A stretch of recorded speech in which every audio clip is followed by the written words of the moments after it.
Hola, buenas tardes. El día de hoy iniciamos con las clases de Doppler con el primer tema, que es anatomía vascular visceral, es decir, aorta abdominal y sus ramas viscerales.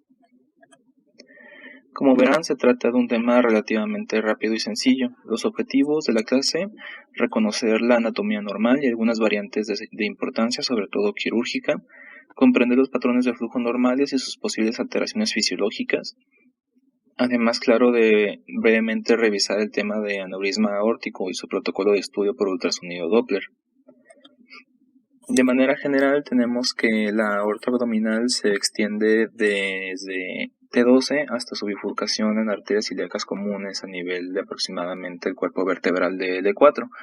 En su trayecto emite múltiples ramas, algunas de ellas identificables por medio de ultrasonido y con importancia para ser estudiadas con Doppler, otras no, entre las que se encuentran principalmente el tronco celíaco y sus ramas, obviamente, la arteria mesentérica superior, las arterias renales y la arteria mesentérica inferior. Es importante hacer hincapié en que la aorta abdominal deja su marca en todas sus ramas, es decir, cambios en el flujo relacionados con estenosis, dilatación aneurismática o trombosis serán transmitidas a las ramas. Por lo tanto, será también un buen punto de práctica clínica dedicarle unos minutos a la aorta en todo examen abdominal.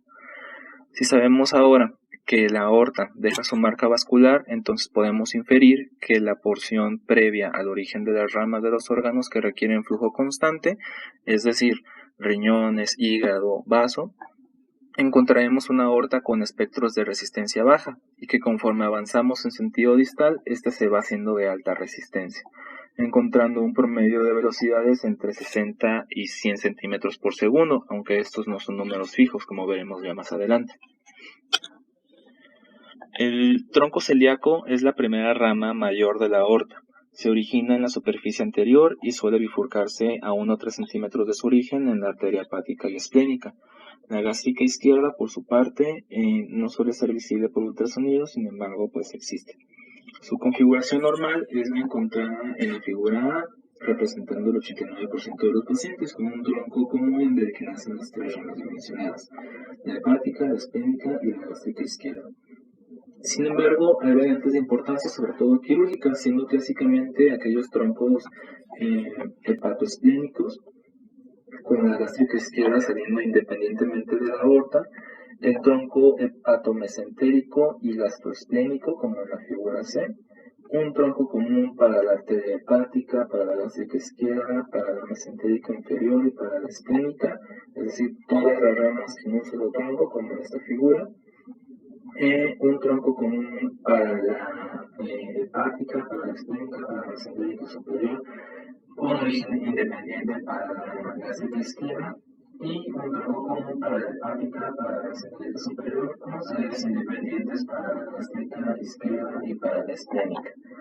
Las de mayor importancia por frecuencia serán entonces la tipo A, que como ya había mencionado es de configuración normal y que corresponde al 89% de los pacientes.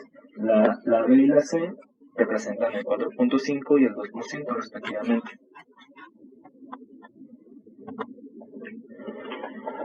En nuestro estudio por ultrasonido identificamos la famosa imagen en alas de gaviota. Esto en una reducción a nivel de epigastro, como podemos ver en este ultrasonido de escala de grises, en plano axial, y esta vemos con relación con el color, en la que vemos precisamente eso, la imagen clásica en alas de gaviota, en la que podemos identificar la salida del tronco celíaco y la asociada representando las ramas para el hígado y para el vaso respectivamente. Utilizaremos el eje longitudinal para obtener el espectro que claramente, al ser origen de las arterias hepática y esplénica, deben ser de baja resistencia, de manera fisiológica, con flujo aún al final de la diástole, muy por encima de la línea base. La circulación mesentérica característicamente tendrá anastomosis extensas, con una red colateral grande, en este caso la red pancreatoduodenal, que como su nombre lo indica, provee flujo al páncreas y al duodeno, y que gracias a la arteria gastroduodenal proveerá de flujo retornado a la arteria hepática en caso de estenosis, manteniendo el aporte sanguíneo del vaso de esta manera.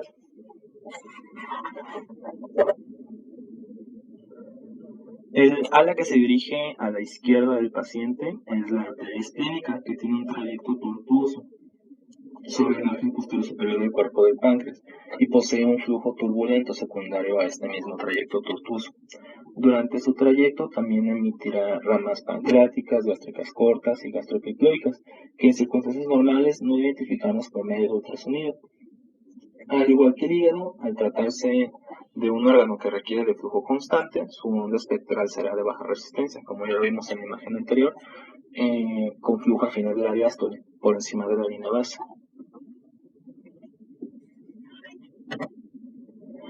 La arteria hepática es el ala de la gaviota que se extiende al lado derecho del paciente. Se dirige por el borde superior de la cabeza pancreática y da origen a la arteria gastroduodenal, posterior a la cual pasará de llamarse hepática común a ser hepática propia. Su configuración normal es la que encontramos en la figura 1, con una hepática común que emite la gastroduodenal y que luego se divide en rama izquierda y derecha y que está presente en el 75% de los pacientes. Sus variantes, a diferencia del tronco celíaco, son muchas más y de mayor cuidado, sobre todo previo a la realización de un trasplante hepático, siendo las de mayor importancia aquellas que involucran a la arteria hepática común como rama de la mesentérica superior, como se muestran en estos tipos, que tienen otras variantes, pero su importancia principal es esa, que la hepática es rama de la mesentérica superior. Y también las que tienen la hepática izquierda en tronco común con la gástrica izquierda, como lo muestran en los tipos 2, 5 y 8. Las más frecuentes son las tipo 1, que ya vimos, es la configuración normal, las tipo 2, que representa el 10%, y las tipo 3, con el 11% en frecuencia. La arteria hepática es más fácilmente identificable en el abordaje anterior. Se ubica anterior a la vena porta a nivel del ilio y al igual que la arteria esplénica, esta tendrá una onda espectral de resistencia baja, de 0.55 a 0.7, aunque algunos autores dan un límite superior más alto para asegurar que es patológico, pero bueno, esto se dará a excepción de dos situaciones fisiológicas, como podemos ver en el cuadro. Un paciente de edad avanzada en el que la aterosclerosis puede jugar un papel importante y el estado postprandial, que en situación ideal no debería ocurrir. De ahí que cuando citamos a un paciente para Doppler hepático siempre hacemos hincapié en la necesidad del ayuno. Si un paciente miente y nos dice que está en ayuno y vemos un patrón de resistencia alta, podría hacer que confundamos el diagnóstico.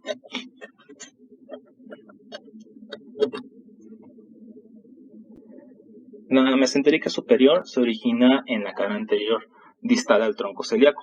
Emite ramas hacia yeyuno, hacia ilion, hacia ciego, a colon ascendente y 2/3 proximales de colon transverso.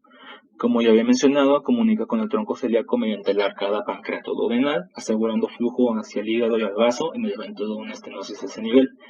La imagen característica a este nivel es la que ven a su derecha, un ultrasonido en escala de grises en representación axial, a nivel de la mesentérica superior, en el que utilizamos como una marca que nos orienta en cuanto a anatomía. En esta imagen podemos encontrar el hígado, el páncreas, la vena esplénica, la aorta, la cava inferior y, por supuesto, la arteria mesentérica superior.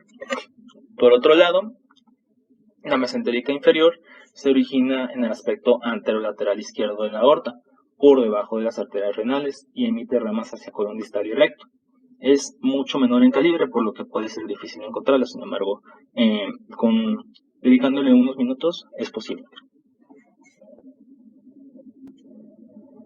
A nivel de su origen, el Doppler espectral mostrará turbulencia, pero mientras avanzamos el flujo se volverá uniforme, de la misma manera que en un paciente en ayuno esperamos, contrario a la hepática, un patrón de resistencia alta, ya que no requiere gran flujo. Sin embargo, 30 a 90 minutos después de comer, el patrón normal se vuelve de baja resistencia, con flujo continuo al final de la diástole, como lo hemos visto en los órganos previos.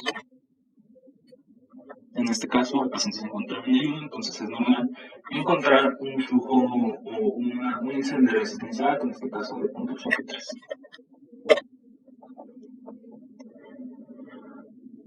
Las arterias renales son un tema de otra clase, sin embargo, podemos adelantar que anatómicamente se originan por debajo de la mesentérica superior y también están sujetas a muchas variantes importantes. pudiendo ser arterias duplicadas o de menor tamaño, accesorias originadas en la aorta, que nutren alguno de los polos renales. La segmentación es importante. Típicamente las arterias renales se dividen en anterior y posterior. La división anterior dará 4 arterias segmentarias, mientras que la posterior solo dará un único segmento. Las arterias segmentarias se dividirán más allá del seno renal, formando las arterias interlobares que penetran en el parénquima, mismas que terminarán en las arcuatas a nivel de la unión córtico-medular, dando a su vez ramas corticales o interlobares. La onda espectral, como en todo órgano que requiere flujo continuo, será de baja resistencia, incluyendo las ramas intrarrenales. Como podemos ver en esta representación, en un ultrasonido en escala de grises, del lado derecho, con su correlación doppler en el lado izquierdo, y su onda espectral por debajo, en el que encontramos flujo a nivel de la derecha, lo que es representativo de un flujo de resistencia baja. Entrando ya a la evaluación de la aorta como tal y del aneurisma, tenemos que la aorta es una arteria elástica cuya fuerza está proveída por elastina y colágeno. Las alteraciones en dicho colágeno, ya sea por exposición continua al estrés que produce la presión de pulso o por causa congénita, la vuelve proclive a la formación de aneurismas. De ahí la existencia de la teoría en que la aterosclerosis e hipertensión son responsables de la formación de la mayoría de los aneurismas. El aporte sanguíneo a la pared es doble, por parte del flujo intraluminal y por parte de la vasovación adventicia, como podemos ver en este corte histológico, en el que vemos la vasovación a nivel adventicio.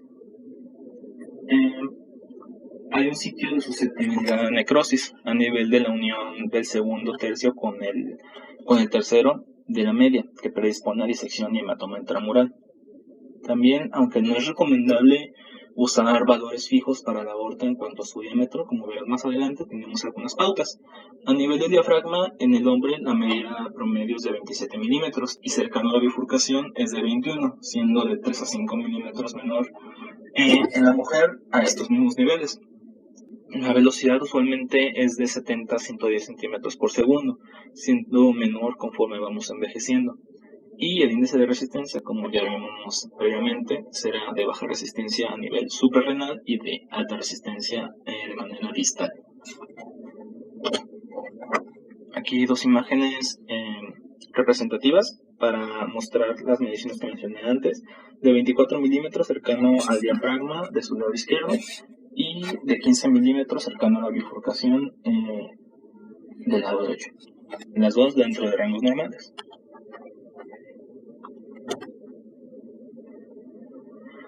Bueno, ya había mencionado esto de la resistencia a nivel proximal y distal respectivamente, a pesar de que no hay estudios que evidencien variaciones del espectro respecto a patologías en sus ramas, debemos saber que es posible su modificación secundaria a patología distal.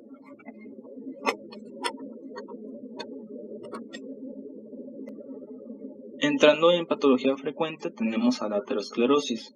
Esta afectará a la mayoría de los hombres por encima de los 50 años y a las mujeres de más de 60. La aorta abdominal es uno de los principales vasos afectados, pero las lesiones aisladas son poco frecuentes, por lo que usualmente encontraremos que se extienden más allá, ya sea hacia aorta torácica o arterias ilíacas, como por ejemplo. Si llegan a haber síntomas que provoquen que el paciente busque atención, estos serán típicamente de claudicación, empezarán a notar dolor en miembros inferiores al recorrer distancias progresivamente más y más cortas. Por medio de ultrasonido detectaremos las placas. Hablábamos al inicio que todo examen abdominal debería incluir a la aorta para evitar dejar pasar este tipo de hallazgos. Al centro de la estenosis, causada por las placas de ateroma, usando el doble color espectral, la velocidad pico histórica está marcadamente elevada. Como podemos ver en la imagen, la velocidad estándar es de 460 centímetros por segundo. Posterior a la estenosis, la velocidad baja a 129. Obtenemos una relación, si sacamos la fórmula, de 3.6, que si bien la clasificación de la estenosis por severidad de la aorta no está bien establecida, podemos usar los criterios usados para extremidades inferiores, lo que la colocaría en una estenosis de 50 a 75%.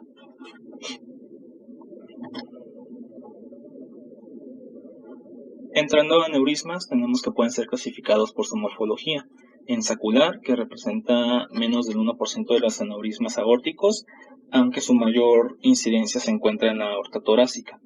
Son excéntricos por naturaleza, es decir, producen abombamiento de solo una pared, y a diferencia de los fusiformes, la íntima suele estar comprometida.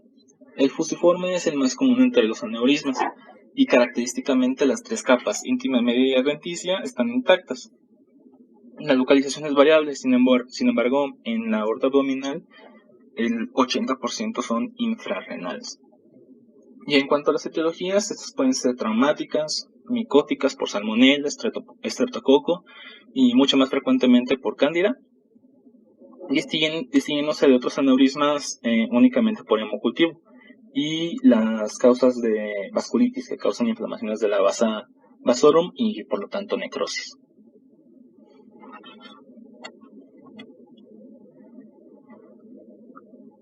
El protocolo de evaluación del aneurisma es en teoría no tan complicado. Inicialmente y previo al estudio, asumiendo que sea de seguimiento o en un paciente estable, requeriremos de ayuno, además de pedirle al paciente que evite acciones que favorezcan que haya más aire en las asas, como el fumar o masticar chicles. Necesitaremos el transductor de baja frecuencia, el convexo. Incluiremos una exploración axial, que es la más básica, con medidas que van de borde externo a borde externo. Esto tratando de emular la medición que haría un cirujano una vez retire la pieza, o no retire, sino la vea en vivo. Tomando en cuenta siempre que variaciones de menos de 4 milímetros pueden ser atribuibles a error humano, entonces no serían significativas. Y de gran importancia, la bibliografía que consulté marcaba muy insistentemente saber que los aneurismas no disminuyen de tamaño. Entonces, si se trata de un seguimiento, sería recomendable ver los estudios previos para evitar reportar algo incongruente.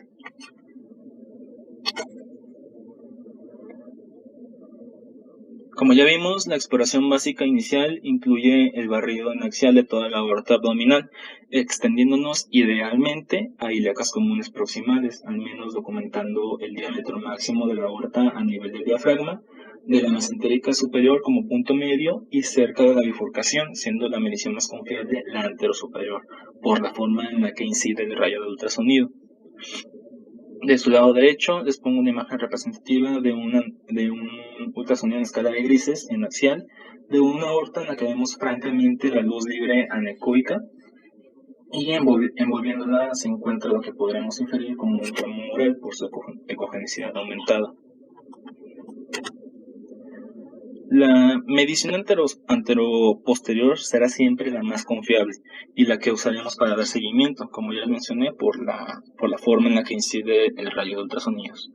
Sin embargo, una adecuada caracterización involucra aportar las medidas en los otros ejes. En especial en longitudinal determinaremos la extensión del aneurisma respecto a las arterias renales, recordando siempre que el extremo proximal de la dilatación aneurismática esté 10 milímetros distal a las arterias renales, podemos nombrarle como infrarrenal. Es decir, si el inicio del aneurisma está 10 milímetros por debajo de las arterias renales, es ahí cuando podemos empezar a decirle infrarrenal. El Doppler color nos podría ayudar a medir más fehacientemente, aunque no siempre es necesario. Y la bibliografía recomienda realizar el protocolo de estudio de riñones para descartar cambios morfológicos que podrían relacionarse al aneurisma.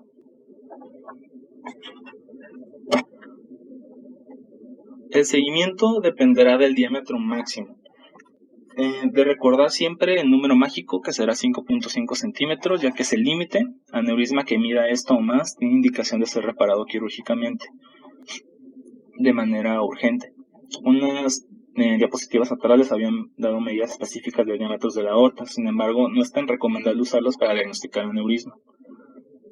Lo que debemos usar es lo siguiente: un aumento relativo del diámetro aórtico de más del 50% respecto a un segmento no afectado debe considerarse aneurisma, y ectásica con un aumento del 20% más también respecto a un segmento no afectado. Una vez diagnosticado, entonces sí podemos usar valores absolutos para determinar la frecuencia del seguimiento. La bibliografía que consulté recomendaba estos intervalos. Una aorta ectásica, es decir, 20% más, se sigue cada 2 a 3 años. Si mide 3 a 4 centímetros, el seguimiento es anual. 4 a 4.5 centímetros cada 6 meses, 4.5 a 5 centímetros cada 3 a 6 meses y 5 a 5.5 centímetros cada 3 meses. Más de 5 centímetros, indicación de cirugía. A nivel de las arterias ilíacas, un diámetro de más de 1.5 centímetros ya puede ser considerado aneurisma y considerar intervención quirúrgica por arriba de 3.5 centímetros.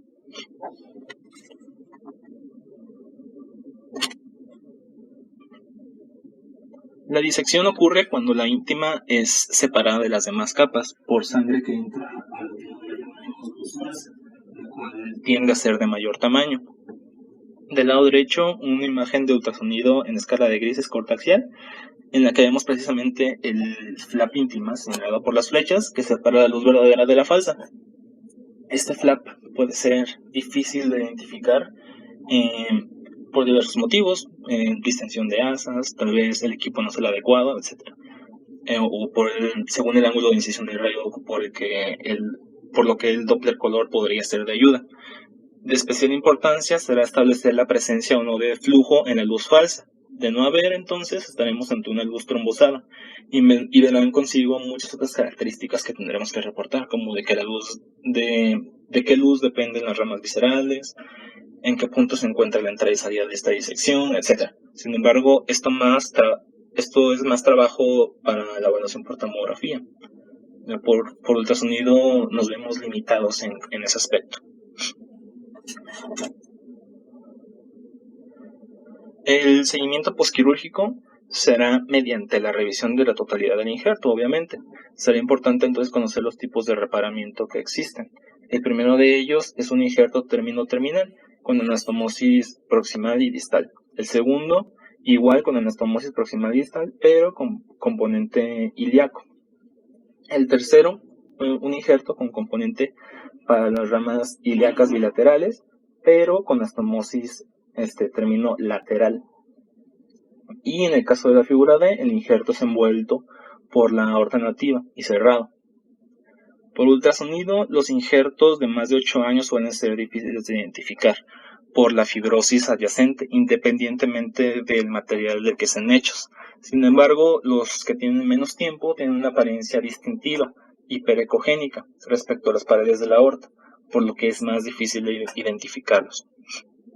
Más bien, por lo que es más fácil identificarlos. Es importante reportar diámetros, velocidades y espectros, ya que el mismo injerto puede estar sujeto a estenosios, y saber que pequeñas cantidades de líquido anecoico o de aspecto complicado en ausencia de fiebre pueden ser normales, pero la característica definitoria es que deben disminuir de volumen en el tiempo para considerarlo normal.